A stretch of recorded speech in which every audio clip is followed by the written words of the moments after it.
বিকাল একটু ঘর থেকে বের হয়েছি, রাস্তায় যাব। তা রাস্তা তো এমনি যাব না, বাদাম আনতে যাব। আর দুপুর থেকে কিন্তু ভালোই বৃষ্টি নামতেছে আমাদের এদিকে। তা এখনও বৃষ্টি ঝিরিঝিরি পড়তেছে। তো এই সময় কিন্তু বাদাম খাইতে অনেক ভালো লাগে। তা বাদাম আনতে যাইতেছি। আর এদিকে আমাদের বাড়ির সামনে যে রাস্তাটা, সেই রাস্তাটার এমন অবস্থা কি বলবো। এই যে পানি, বৃষ্টির পানি অঝরে নাইমে রাস্তার অবস্থা হয়ে গেছে কি, অনেক দূর থেকে পানি আসে যেহেতু আমাদের রাস্তার এই গড়ে এসে নামে এই পুষ্করিণীতে। দেখেন ভেঙে চুয়ে একাকার হয়ে গেছে, এখনও নামতেছে। বৃষ্টি কখন থামে গেছে, কি বৃষ্টি নামছে, এখনও পানি, যেহেতু অনেক দূরের পানি আসে এই জায়গা। আর এই রাস্তাটা মনে হয় স্লিপের মতো হয়ে গেছে। দেখা যায় কি বৃষ্টি নামলো, বৃষ্টি নামার পরে শুকিয়ে গেল, আবার যদি সেই জায়গা দিয়ে বৃষ্টি নামে তা রাস্তাটা কিন্তু বেশি পিছল হয়ে যায়, মাটির রাস্তা বিশেষ করে। আর এই যে হচ্ছে আমাদের এই যে বাড়ির সামনে যে মেন রাস্তা, সেই রাস্তা হচ্ছে মেরামত চলতেছে। বৃষ্টির কারণে মনে হয় এই পাশ দিয়ে যে খোয়াটা ভেঙে ফেলানোর পরে কি মেশিন দিয়ে ডলনা মেশিন দিয়ে ডলে না, সেই ডলতে পারে নাই বৃষ্টির কারণে। এই যে খোয়া ভরে রাখছে এই সাইডে, ডলতে পারে নাই। এই সাইডটা মনে ডলছে, এই সাইডটা মনে পারে নাই। এই জন্য এর উপর দাবার তো পিচ ঢালাই দিবে।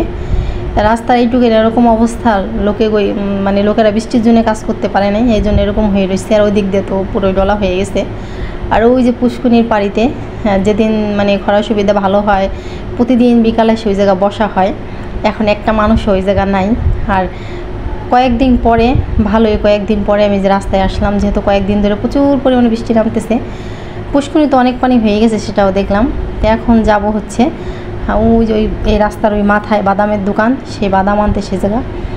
তাই এদিকে দিয়ে যাইতেছে, দেখতেছি এক পাশে খোয়া উঁচু, এক পাশে নিচু হয়ে রয়েছে, ডলতে পারে নাই মনে হয়, এই যে এই কারণে এরকম হয়ে রয়েছে। আর ওই যে হচ্ছে বাদামের দোকান, বাদামওয়ালা দাদা ওই জায়গায় বসে বাদাম বিক্রি করতেছে।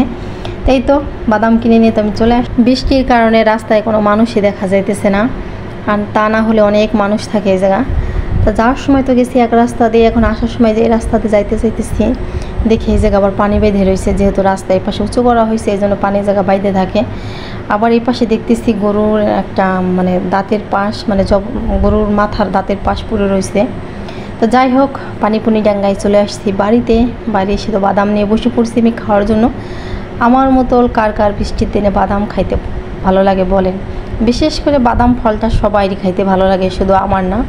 বৃষ্টির দিনে নাই, আর যে সময় শীতের সময় বিকেলে বলেন, গরমের সময় বিকেলে বলেন, বৃষ্টি বলেন, সব সময় কিন্তু বাদাম জিনিসটা আমার কাছে অনেক অনেক ভালো লাগে। তো এদিকে আমি একা একা বসে বাদাম খাইতেছি, আর ওদিকে আমার বোন কিন্তু আমার আগে আনছে বাদাম, সে ঘরে বসে খাইতেছে। আর আমার মেয়ে তো ঘুমায় আছে। তা বাড়িতে তো আমরা বেশি মানুষ নাই, টুনাটুনি মানুষ আমরা। তা মেয়ে তো দিকে ঘুমায় আছে, আর আমি একা একা বসে খাইতেছি বাদামটা। কিন্তু আবার কি এক হাত দা যেহেতু ফোন ধরা, এই জন্য আমি এইভাবে বাদাম খাইতেছি, কি আবার কিছু মনে করবেন না। তাই আমার ভিডিওটা আজকে এই পর্যন্তই। কেমন হলো অবশ্যই কমেন্টে জানাবেন। তাই সবাই ভালো থাকবেন, সুস্থ থাকবেন। আল্লাহ হাফেজ।